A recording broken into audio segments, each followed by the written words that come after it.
देवीपुर नाम के एक गांव में सुंदर नाम का एक व्यापारी रहता था। वो बहुत ही धनवान था और उसका इकलौता बेटा था जिसका नाम सूर्य था। सूर्य के पैदाइश के बाद सुंदर का हर काम बहुत ही अच्छा चलने लगा। जो भी काम सुंदर करता था उसमें सुंदर को बहुत सारे फायदे मिलते थे। सुंदर का बेटा सूर्य जब 5 साल का हो गया था तब सुंदर की पत्नी को अचानक दिल का दौरा पड़ जाता है और वो भगवान को प्यारी हो जाती है। और फिर बेचारा छोटा सा सूर्य माँ की ममता से बहुत दूर हो गया था। सूर्य को माँ की बहुत जरूरत थी, लेकिन सुंदर माँ और पिता दोनों ही बनकर सूर्य का बहुत अच्छे से ख्याल रखता था और हर छोटी बड़ी जरूरत भी सुंदर ही पूरी किया करता था।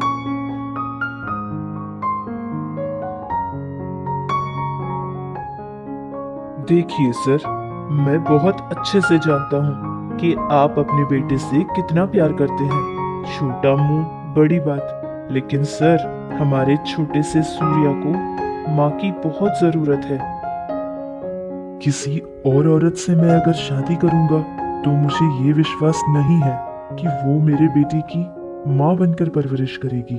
और वैसे भी रमन, मेरे बेटे का ख्याल रखना मेरे लिए कोई मुश्किल का काम नहीं है। मैं उसका ठीक से ध्यान रखूंगा, उसका पिता और माँ दोनों ही बन जाऊंगा। बात सिर्फ वो नहीं है सर, आप ठीक से ऑफिस भी नहीं आ रहे हैं। 1 साल से हमारे सारे काम बहुत ही कम चल रहे हैं, जिसके कारण हमें बहुत नुकसान भी हो रहा है। अब आप इतनी मेहनत आपके बेटे के लिए ही तो करते हैं ना? हाँ रमन, जो तुम कह रहे हो वो भी ठीक है, लेकिन ऐसी औरत कहाँ मिलेगी जो मेरे बेटे की माँ बन पाएगी? अरे सर, आप बस एक बार हाँ कह दीजिए। हमारे सूर्या बेटे के लिए बहुत अच्छी माँ को ढूंढने की जिम्मेदारी मेरी है। जैसा वो मैनेजर रमन दिखता था वैसा बिल्कुल नहीं था। उसकी सोच कुछ और ही थी। रमन ने ये सोचा था कि वो अपनी बहन गंगा की शादी सुंदर से करवा देगा और सुंदर की सारी दौलत, सारा ही माल पैसा अपने नाम करवा लेगा। ये सारी सोच रमन अपनी बहन गंगा को भी बता देता है और फिर गंगा भी ये काम करने के लिए राजी हो जाती है।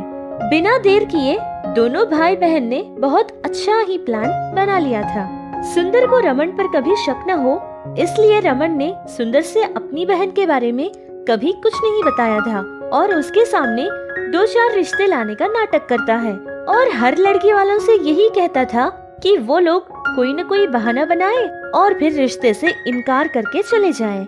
ऐसे ही कुछ दिन गुजर गए थे। फिर एक दिन रमन ने एक ऐसी चाल चली जिसकी वजह से सुंदर खुद ही फंस गया था। किसी काम का बहाना बनाकर रमन ने अपनी बहन गंगा को सुंदर के घर बुलाया था।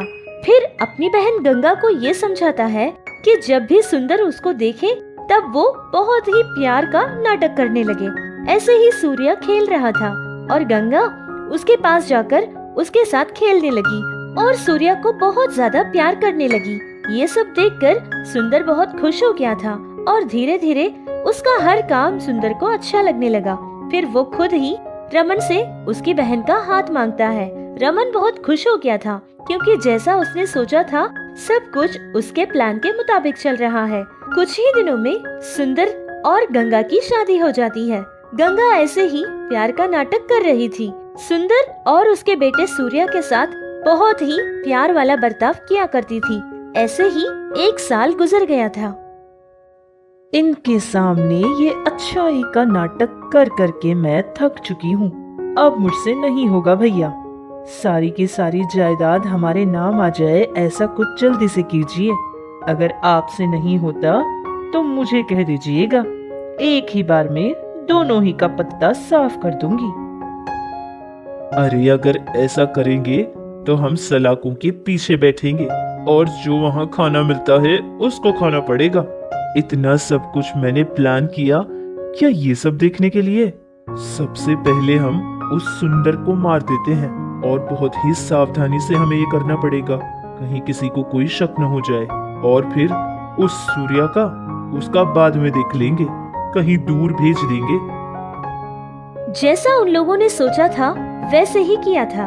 सुंदर का एक बहुत बड़ा एक्सीडेंट करवा देते हैं, जिससे सुंदर मर जाता है। अब गंगा और उसका भाई रमन बहुत ही खुश थे इस बात से कि सारी ही दौलत अब उनके नाम होने वाली है। लेकिन ठीक उसी समय सुंदर का एक लॉयर वहाँ पहुँच जाता है और ये बताता है कि सुंदर ने पहले ही अपनी सारी की सारी जायदाद उसके होने वाले बेटे यानी सूर्या के नाम कर चुका है। और उस लॉयर ने ये भी बताया था कि जब तक सूर्या बड़ा हो जाएगा उस दौरान अगर सूर्या के साथ कोई भी दुर्घटना घटी हो तो वो सारा ही पैसा, उसकी सारी जायदाद अनाथ आश्रम को दे दी जाएगी।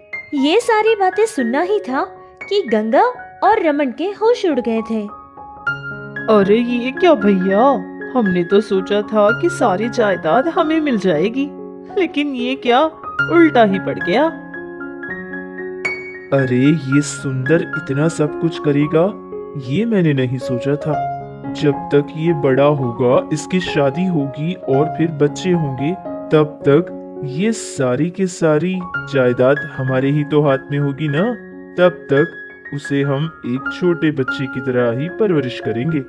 जैसे जैसे वो बड़ा होता जाएगा वैसे वैसे जायदाद भी बढ़ती जाएगी। और वैसे भी हमें इतना सब कुछ देखने का मौका कहीं और कहां से मिलेगा। ये सब ऐशो आराम हमें भी तो मिले। इस तरह उनके काले कारनामों का असर सूर्या पर बहुत ज्यादा पड़ने लगा। जब वो 7 साल का हो गया था तब से गंगा और रमन मिलकर सूरज के खाने में हर दिन कोई दवाई मिलाकर उसे खिलाया करते थे, जिससे सूरज की उम्र तो बढ़ रही थी लेकिन उसका दिमाग नहीं बढ़ता था। उस दवाई का असर सीधे उसके दिमाग पर कर रहा था, क्योंकि उसके सोचने और समझने की शक्ति उस दवाई की वजह से नहीं मिलती थी। ऐसे ही सूरज पूरे 25 साल का हो गया था, लेकिन अभी भी उसकी सोच और समझने की शक्ति सिर्फ 10 साल के बच्चों की तरह ही हो चुकी थी। इस तरह सूर्या बहुत ही भोला और मासूम बच्चा बनकर रहने लगा। सूर्या को ऐसी हालत में देखकर लॉयर किशन जी को बहुत ही बुरा लगता था, क्योंकि वो सिर्फ लॉयर ही नहीं बल्कि सुंदर के बहुत ही अच्छे दोस्त भी थे।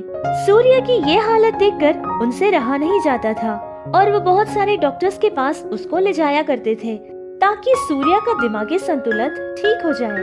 लेकिन जितने भी डॉक्टर्स उसको जो दवाई देते थे वो दवाई गंगा सूर्या को नहीं देती थी और सारे लोगों के सामने अपने बेटे पर इतना प्यार दिखाती थी कि लोग उसके प्यार को देखकर ये समझ बैठते थे कि उसको बहुत ही अच्छी सी माँ मिली है जो कि सूर्या से इतना प्यार करती है।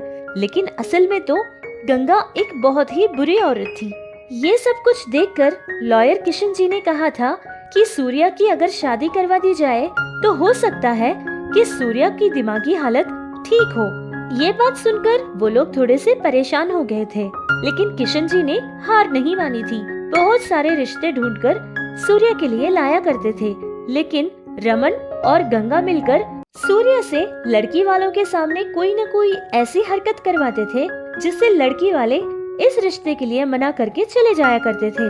गंगा और रमन को इस बात का डर था कि अगर कोई अच्छी सी लड़की बहू बनकर उस घर में आ जाएगी, उनका पैसा, उनकी जायदाद का हिसाब लेने लगेगी, तो इस डर से वो लोग सूर्या की शादी होना नहीं चाहते थे। ऐसे ही कुछ दिन गुजर गए थे। फिर एक दिन लॉयर किशन जी तीर्थ यात्रा के लिए चले जाते हैं। मौका अच्छा है ये समझकर रमन और गंगा मिलकर एक बहुत ही गरीब घराने की लड़की से सूर्या की शादी करवा देते हैं। उस लड़की का नाम नंदिनी था। नंदिनी एक बहुत ही अच्छी लड़की थी। देखो, तुम्हारा नाम क्या है?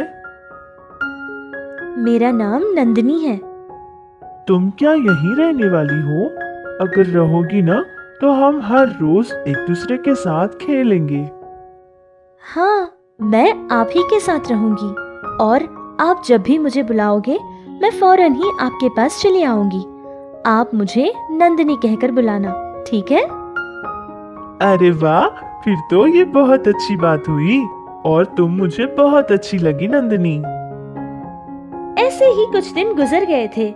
सूर्या को नंदिनी की बहुत आदत पड़ चुकी थी। जहाँ भी वो जाती थी वो उसके पीछे पीछे घूमा करता था।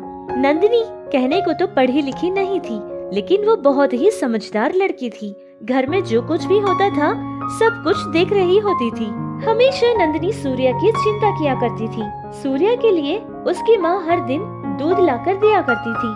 कभी कभार अगर नंदिनी उसके पति के लिए दूध ले जाना चाहती थी तो उसकी सास उसको मना कर देती थी और हर दिन गंगा ही सूर्या के लिए दूध बनाया करती थी। ऐसे ही एक दिन नंदिनी अनजान थी और रसोई घर में चली गई थी।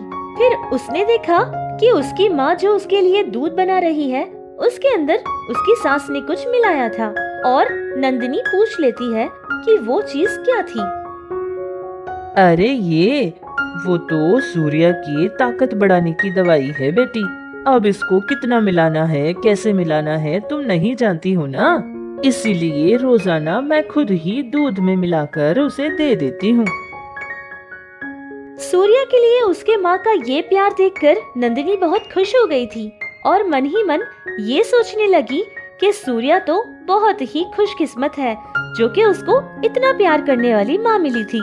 ऐसे ही कुछ दिन गुजर गए थे।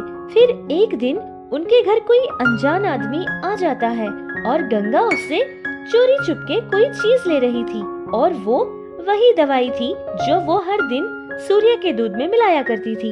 ये सब कुछ देखकर नंदिनी को थोड़ा सा शक होने लगा कि आखिर वो इंसान इतनी चुपके से वो दवाई क्यों दे रहा है। जब गंगा सो जाती है तब नंदिनी वो दवाई लेकर एक दवाई की दुकान पे चली जाती है और उस दुकान वाले से पूछने लगती है कि ये दवाई किस चीज के लिए इस्तेमाल की जाती है।